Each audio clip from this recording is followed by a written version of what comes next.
মানবতার সেবায় পথচারীদের মাঝে কলাবাগান সোসাইটির পক্ষ থেকে বিশুদ্ধ পানি ও স্যালাইন বিতরণ কর্মসূচি অনুষ্ঠিত। কলাবাগান সোসাইটি একটি অরাজনৈতিক স্বেচ্ছাসেবী সংগঠন। বিভিন্ন সময় সামাজিক কর্মকাণ্ডে মানুষের পাশে থেকে তারা কাজ করে থাকেন। তারই ধারাবাহিকতায় আজ শনিবার রাজধানী ঢাকার কলাবাগান এলাকায় তীব্র তাপদাহে তৃষ্ণার্ত শ্রমজীবী ও সহস্রাধিক পথচারীদের মাঝে সংগঠনের সভাপতি ফজলে মাসুদুর রহমান পাপ্পার নেতৃত্বে বিশুদ্ধ পানি ও স্যালাইন বিতরণ করা হয়। শ্রমজীবী ও রিকশা চালকেরা বলেন, এই প্রচণ্ড গরমে আমাদের কথা চিন্তা করে যে উপহার দিয়েছেন তা পেয়ে আমরা খুবই খুশি। এ সময় উপস্থিত ছিলেন স্বেচ্ছাসেবক লীগের কেন্দ্রীয় কমিটির সেক্রেটারি আফজালুর রহমান বাবু। তিনি বলেন, প্রচন্ড তাপদাহে সারা দেশ কিন্তু এখন উত্তপ্ত।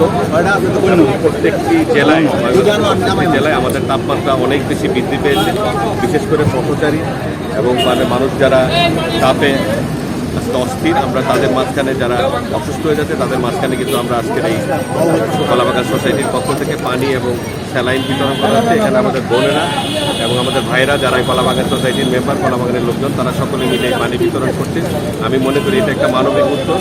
সমাজে যারা বিত্তবান মানুষ আছেন তাদের সকলকে এই সকল কাজে এগিয়ে আসা উচিত, মানুষের পাশে দাঁড়ানো উচিত, কারণ মানুষ মানুষের জন্য, জীবন জীবনের জন্য।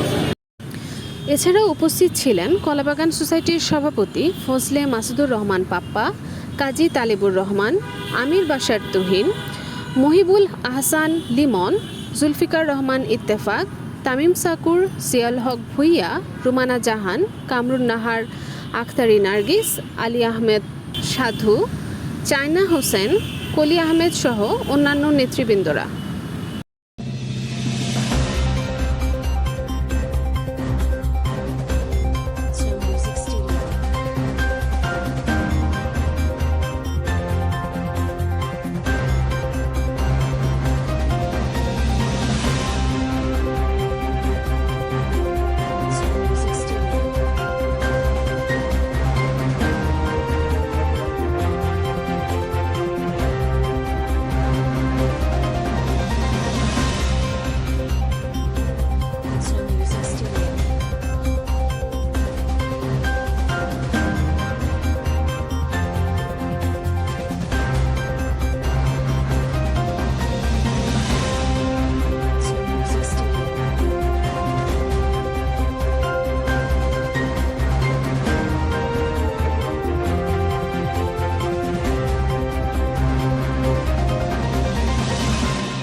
Studio.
Music Studio. ইসরাত জাহান, বিডি নিউজ 24, ঢাকা।